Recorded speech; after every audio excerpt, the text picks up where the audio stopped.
네, 안녕하세요. 멘탈의 전부다의 철영입니다. 네, FOMC 다음 날이었던 오늘 시장은 전반적으로 약세였습니다. 미국 증시는 다우가 역사적인 40년 만의 연속 상승 기록을 끝을 내며 하락했고 초반에 잘 나가던 나스닥도 급락하며 마무리가 되었습니다. 암호화폐 시장도 전반적으로 약보합세였는데요. 오늘은 무슨 일이 있었을까요? 는 됐고 오늘은 전체적으로 시장 상황 간단하게만 둘러보고 다른 얘기를 좀 하도록 하겠습니다. 어차피 어제 상황과 별로 큰 변화가 없고 내일 PC가 발표되면 또 일변할 수 있기 때문입니다. 일단 오늘 시장의 움직임은 명확했습니다. 경기 위험의 감소 그리고 금리 전망의 상승입니다. 실업수당 청구 건수가 22만 건대 초반으로 최근 내 5개월 만에 최저치로 내려오면서 다시 고용 강세가 이어지고 있습니다. 지금과 같이 고용이 강한 상황에서는 도저히 경기 침체를 예측하기 어렵죠. 더군다나 2분기 GDP 성장률 예측치가 2.4%로 지난 분기보다 더 상승했습니다.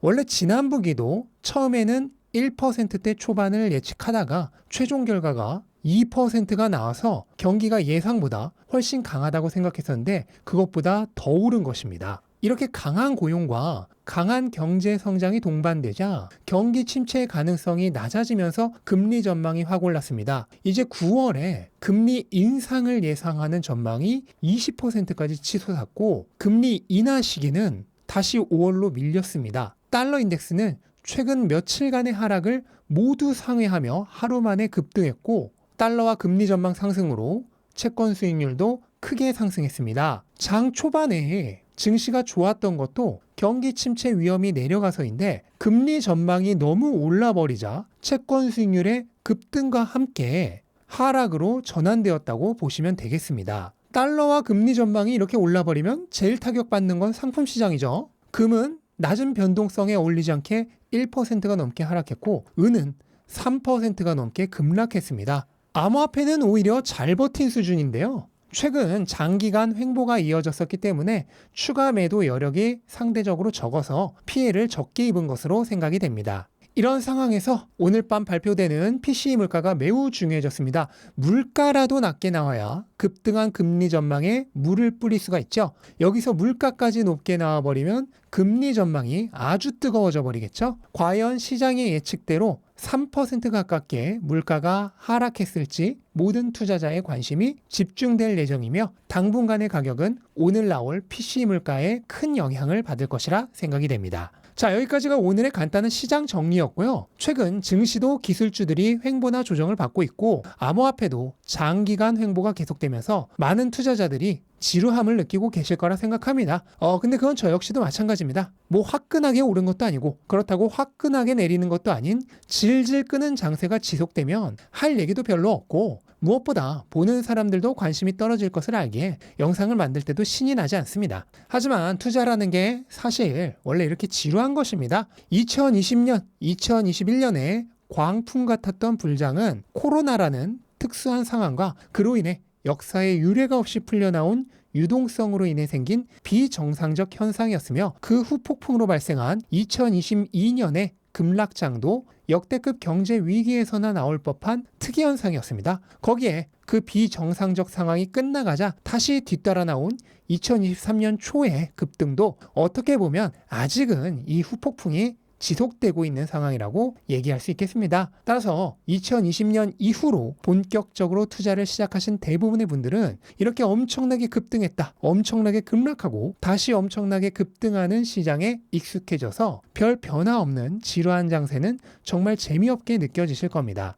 하지만 2020년부터 지금까지의 급변동해온 시장은 사실 정상적인 시장 환경이 아니고 어쩌면 지금부터 맞이할 지지부진한 시장이야말로 시장의 본 모습이라고 얘기할 수 있을 것입니다. 예전에도 한번 말씀드린 적이 있지만 시장은 대부분의 기간 동안 가격에 큰 변화가 없습니다. 그러다 큰 변동이 발생하는 극히 일부의 기간에서 대부분의 변화가 발생합니다. 40년간 투자하면서 최고의 날 5일만 놓쳐도 수익률은 3분의 1이 사라지고 열흘만 놓쳐도 절반 이하가 됩니다. 비트코인처럼 변동이 컸던 자산은 최고의 날 일주일만 놓쳐도 수익률이 거의 4분의 1이 됩니다. 이것이 바로 시장의 속성입니다. 시장은 장기 우상향이라고 하지만 그 안에 대부분의 기간은 사실 의미 없이 오르고 내리는 날의 반복입니다. 아주 특별한 일부 기간의 상승이 긴 역사에서 장기 우상향을 이끌어 온 것입니다. 바로 그 며칠을 놓치지 않기 위해 우리는 긴 시간 시장에 머물러 있는 것입니다. 내가 포기하면 바로 그 다음 날부터가 그 며칠간일지 모르기 때문입니다. 그리고 신기하게도 항상 내가 포기하면 정말 기가 막히게 그런 날들이 오죠. 자, 이제 코로나와 그 폭풍의 영향권은 점점 사라져가는 시기가 도래하고 있습니다. 아직 완전히 끝이 난 것은 아니지만 분명 시간이 가면 갈수록 점점 더 약해져 갈 것입니다. 그러고 나면 장기간에 걸쳐 2020년부터 2023년과 비교하여서는 하품이 나올 정도로 지루한 장세가 지속될 수도 있을 것입니다. 그때 우리는 어떤 마음으로 투자를 해야 할까요? 네, 돈의 규칙에서 말씀드렸던 그대로입니다. 화폐의 가치는 시간이 갈수록 피할 수 없는 확률로 하락해 갈 것이기 때문에 사람들에게 가치를 주는 냉치삼 같은 자산의 가격은 변수가 발생할 수 없는 확률로 상승하게 됩니다. 따라서 돈이 생길 때마다 지속적으로 장기간에 걸쳐 좋은 자산으로 전환해 나가면 됩니다. 가치를 잃어가는 배터리의 구매력을 저장하는 게 아니라 가치를 보존할 배터리의 구매력을 저장해 나가면 됩니다. 투자를 단기간에 떼돈을 벌기 위한 수단이라고 생각한다면 결국 매일매일 가격창을 들여다보며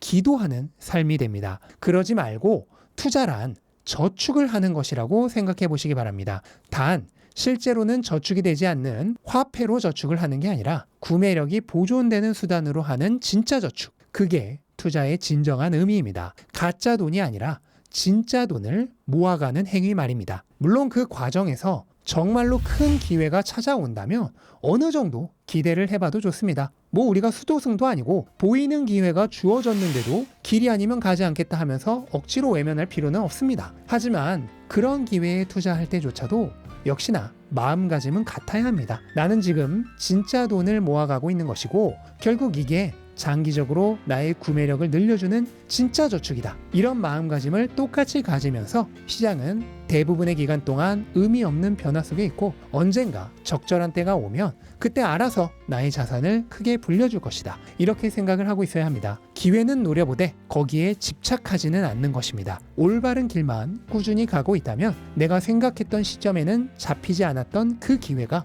생각지도 못한 타이밍에 결국은 찾아올 것이기 때문입니다. 그런 믿음으로 꾸준히 내가 선택한 길을 뚜벅뚜벅 걸어 나가면 되겠습니다. 우리 멘탈이 전부다를 보고 계신 분들이라면 아마 대부분이 길을 잘못 선택하신 분들은 아닐 것이라 믿습니다. 그렇다면 남은 것은 시점인데요. 그것은 우리가 의도적으로 선택할 수 있는 게 아닙니다. 적절한 때 적절한 방법으로 알아서 찾아올 것이라 믿으십시오. 우리는 우리가 선택 가능한 것에만 집중하면 됩니다. 그것은 올바른 길을 찾고 선택하고 계속 걸어나가는 일입니다. 그게 살면서 우리가 끊임없이 이루어나가야 할 우리의 과업입니다. 네, 이것으로 오늘 영상 마치겠습니다. 영상 도움되셨다면 구독과 좋아요 부탁드리고 즐거운 하루 되시기 바랍니다. 감사합니다.